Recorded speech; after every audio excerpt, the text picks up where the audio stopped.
El fantasma de Canterville. De Oscar Wilde. Parte 3. Capítulo 6. 10 minutos después sonó la campana para el té y Virginia no bajó. Mistress Otis envió a uno de los criados a buscarla. No tardó en volver, diciendo que no había podido descubrir a Miss Virginia por ninguna parte. Como la muchacha tenía la costumbre de ir todas las tardes al jardín a recoger flores para la cena, Mistress Otis no se inquietó lo más leve. Pero sonaron las 6 y Virginia no aparecía. Entonces su madre se sintió seriamente intranquila y envió a sus hijos en su busca, mientras ella y su marido recorrían todas las habitaciones de la casa. A las 6:30 volvieron los gemelos, diciendo que no habían encontrado huellas de su hermana por parte alguna. Entonces se conmovieron todos extraordinariamente, y nadie sabía qué hacer, cuando Mr. Otis recordó de repente que pocos días antes habían permitido acampar en el parque de una tribu de gitanos. Así es que salió inmediatamente para Blackfellow, acompañado de su hijo mayor y de 2 de sus criados de la granja. El duquesito de Cheshire, completamente loco de inquietud, rogó con insistencia a Mr. Otis que lo dejase acompañarle, mas éste se negó temiendo algún jaleo. Pero cuando llegó al sitio en cuestión vio que los gitanos se habían marchado. Se dieron prisa a huir, sin duda alguna, pues el fuego ardía todavía y quedaban platos sobre la hierba. Después de mandar a Washington y a los 2 hombres que registrasen los alrededores, se apresuró a regresar y envió telegramas a todos los inspectores de policía del condado, rogándoles buscasen a una joven raptada por unos vagabundos o gitanos. Luego hizo que le trajeran su caballo, y después de insistir para que su mujer y sus 3 hijos se sentaran a la mesa, partió con un groom por el camino de Ascot. Había recorrido apenas 2 millas, cuando oyó un galope a su espalda. Se volvió, viendo al duquesito que llegaba en su poney, con la cara sofocada y la cabeza descubierta. «Lo siento muchísimo», le dijo el joven con voz entrecortada, «pero me es imposible comer mientras Virginia no aparezca. Se lo ruego. No se enfade conmigo. Si nos hubiera permitido casarnos el año último, no habría pasado esto nunca. No me rechaza usted, ¿verdad? No puedo ni quiero irme».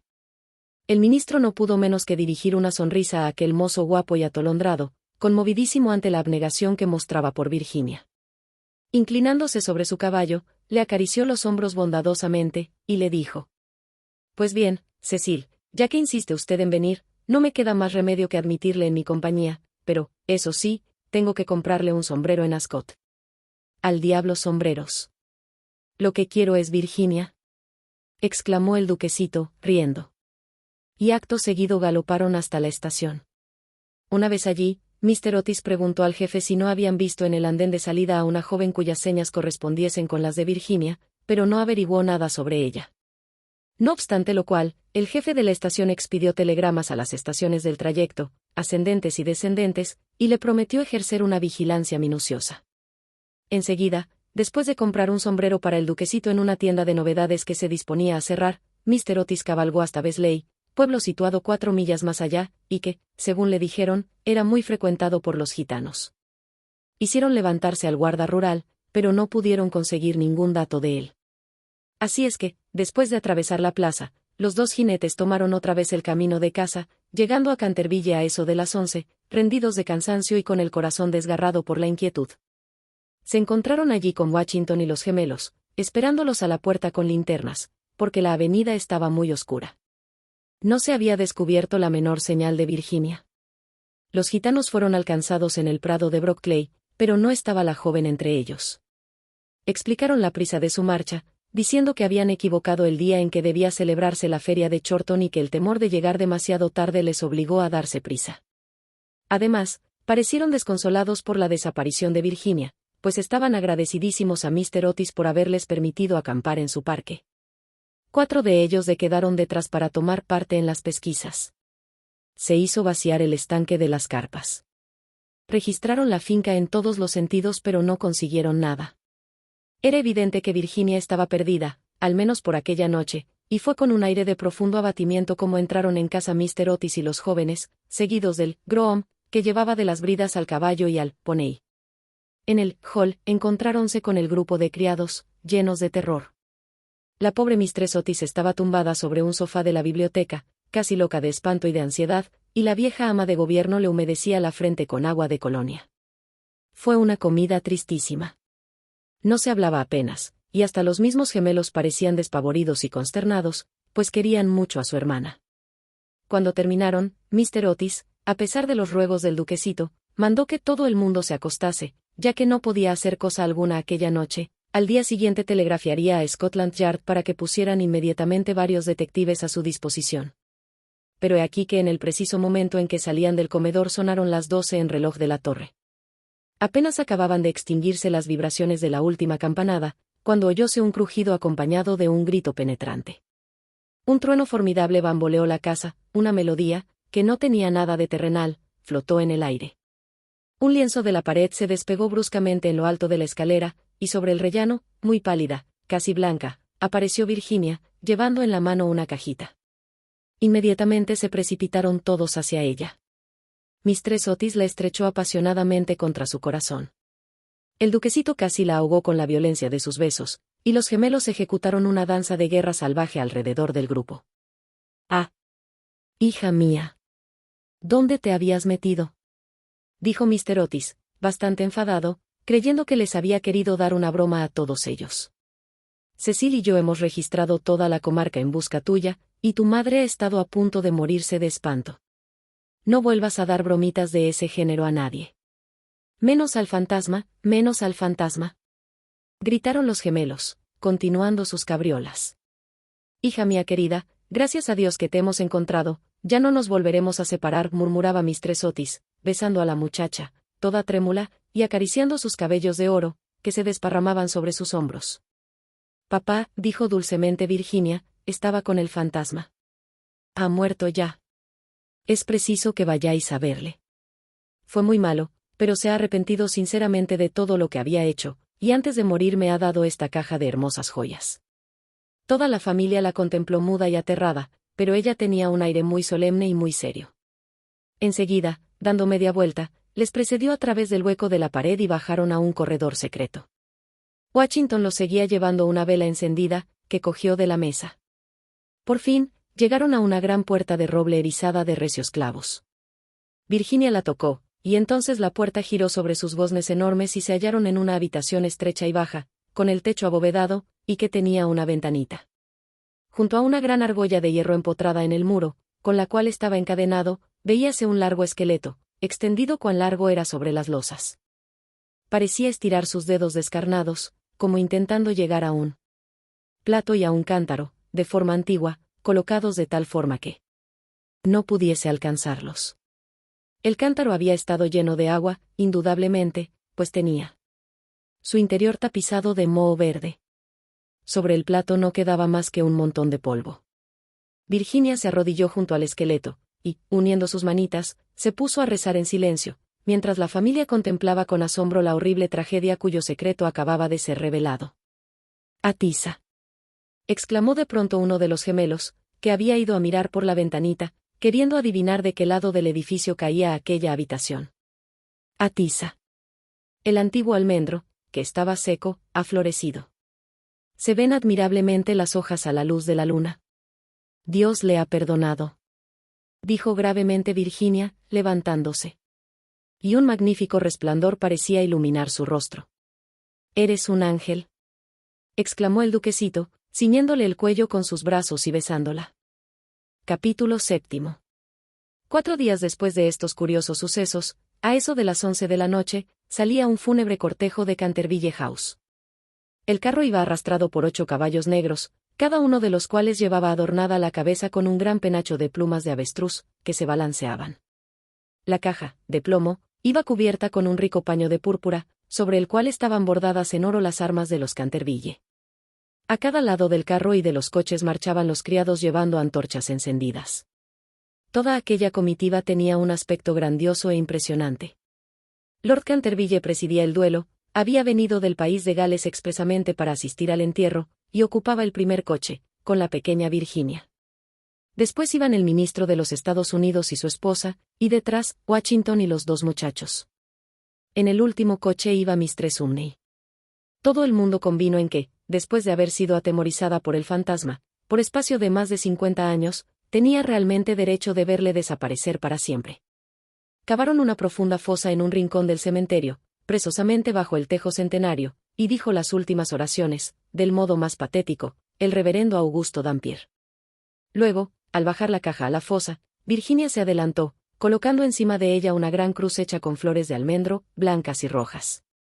En aquel momento salió la luna de detrás de una nube e inundó el cementerio con sus silenciosas oleadas de plata, y de un bosquecillo cercano se elevó el canto de un ruiseñor.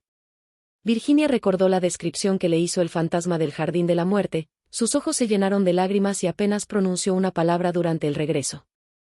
A la mañana siguiente, antes que Lord Canterville partiese para la ciudad, Mistress Otis conferenció con él respecto de las joyas entregadas por el fantasma a Virginia. Eran soberbias, magníficas. Había, sobre todo, un collar de rubíes, en una antigua montura veneciana, que era un espléndido trabajo del siglo XVI, y el conjunto representaba tal cantidad que Mr. Otis sentía vivos escrúpulos en permitir a su hija que se quedase con ellas.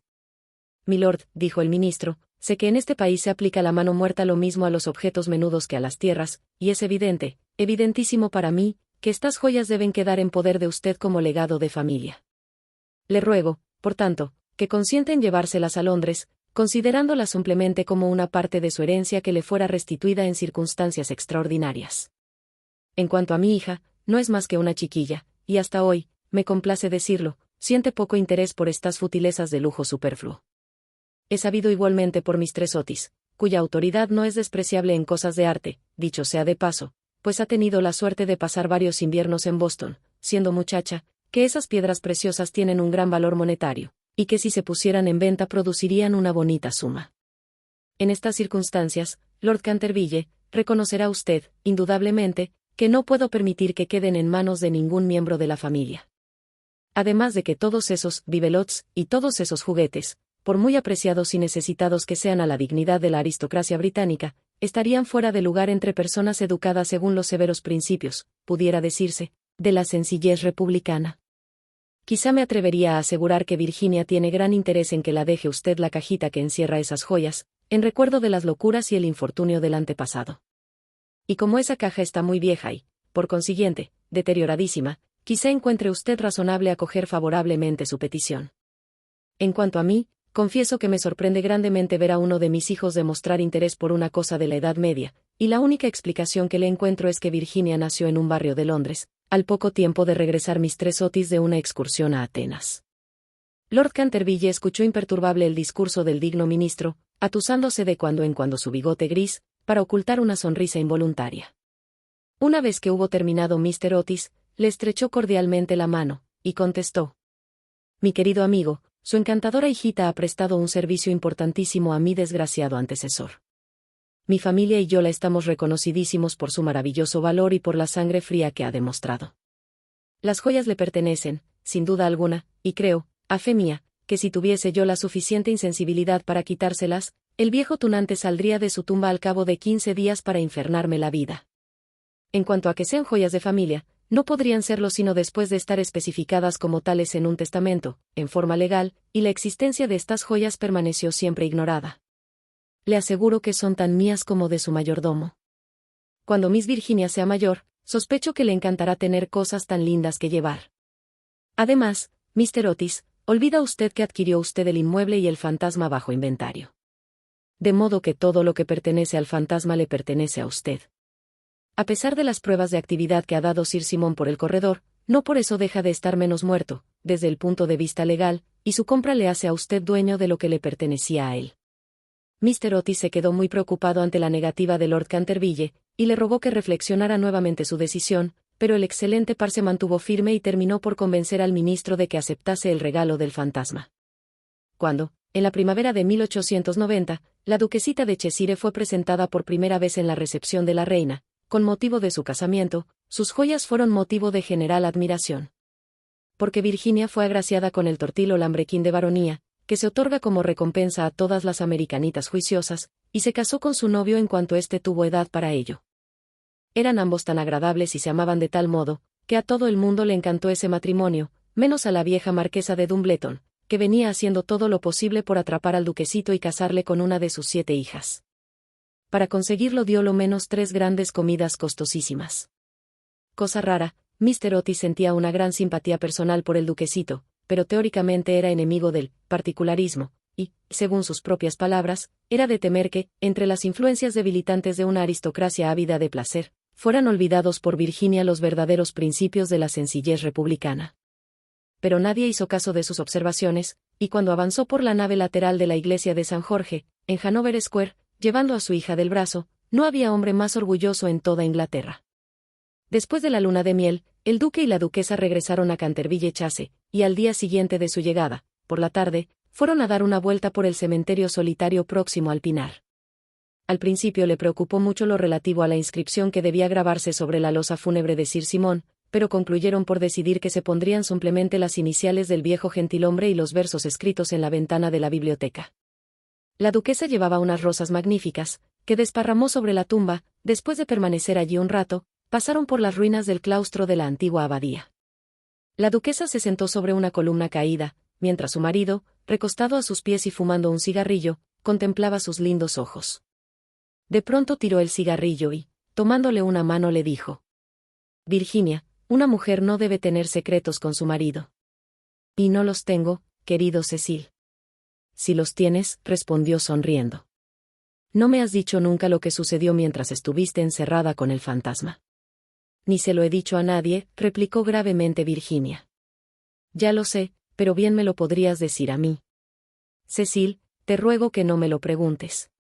No puedo realmente decírtelo. Pobre Sir Simón. Le debo mucho. Sí, y no te rías, Cecil, le debo mucho realmente. Me hizo ver lo que es la vida, lo que significa la muerte y por qué el amor es más fuerte que la muerte. El duque se levantó para besar amorosamente a su mujer. Puedes guardar tu secreto mientras yo posea tu corazón, dijo a media voz. Siempre fue tuyo. Y se lo dirás algún día a nuestros hijos, ¿verdad? Virginia se ruborizó.